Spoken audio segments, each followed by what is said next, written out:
Just about everyone knows that government at every level is requiring more and more Americans to get a government-issued license before they can earn an honest living. In the 1950s, well, only about 1 in 20 Americans needed the government's blessing to do their job. Today, that number is more than 1 in 3, and government puts all kinds of requirements on would-be entrepreneurs, making it harder for these entrepreneurs to start and grow small businesses. Entrepreneurs like Chuck here. This is Chuck. Oh, Chuck hates his job. But Chuck has an idea. I'm going to fix computers in my garage and sell them for low prices. Chuck. My business will create new jobs for my community. Chuck, old boy. And give more young people access to computers. And then once my business really gets going, I can expand into a commercial space and... You live in Milwaukee. So? Actually, in Milwaukee, starting a business in your home means you can't work in your garage, can't have any employees, can't have any signs, and can't take deliveries. What? Unless you come up with the money for a commercial lease right away, you won't be starting your business at all. Well, if Milwaukee won't have me, I'm going to start my business somewhere else. That's the spirit. What Los Angeles needs is a good used bookstore. Actually, believe it or not, Los Angeles treats used bookshops like they were strip clubs or gun shops. You'll need a permit from the police to operate. You'll have to be fingerprinted. Anyone who sells you books may need to be fingerprinted too. For every book you buy, you'll have to stamp it with an individualized number that corresponds to a bill of sale that identifies the book and who it came from. The police get to inspect those bills of sale, and hold on, you'll also have to hold books for at least 30 days before you sell them, just in case the police have any questions. But the First Amendment to the Constitution protects my... The First Amendment? Well, how quaint. And hey, you're not planning on selling that copy of the Constitution to anyone, are you, Chuck? Oh, for Pete's sake. Balloon advertising? Well, that's an idea that's on the rise. Maybe you're onto something here, Chuck. But remember, Chuck, entrepreneurs aren't the only ones who have ideas. Bureaucrats have them, too.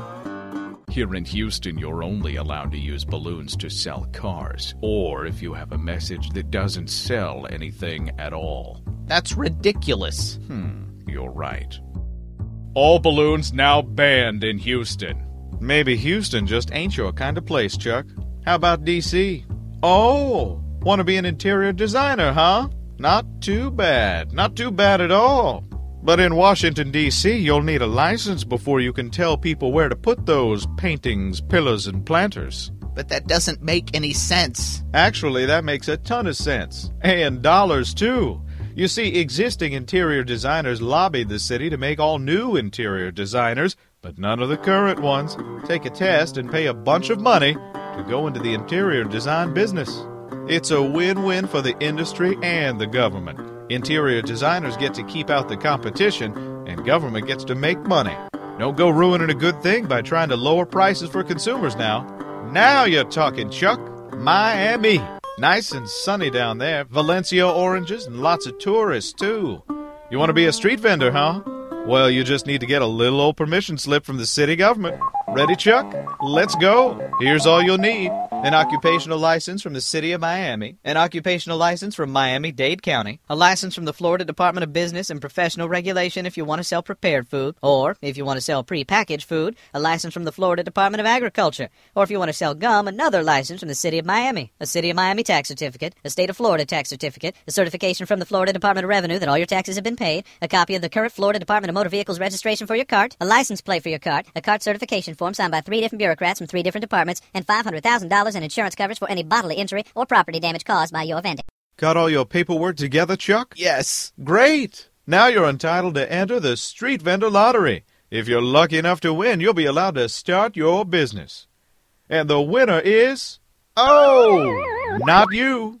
Tough luck, Chuck. This is still Chuck. He still hates his job. Any ideas left, guy? I'm just going to sell the leftover stuff from my computer business and go back to my old job. Actually... What? If you want to close a business in Milwaukee, you'll need a government-issued license for that, too. And you'll have to give the government an itemized inventory every day of everything you're selling. Sorry, guy. That's just the cost of doing business. Or of, going out of business. Oh, I just give up. Excellent. Now, if you'll excuse me, I've got to go fix this unemployment problem. Want to help people like Chuck? Visit www.ij.org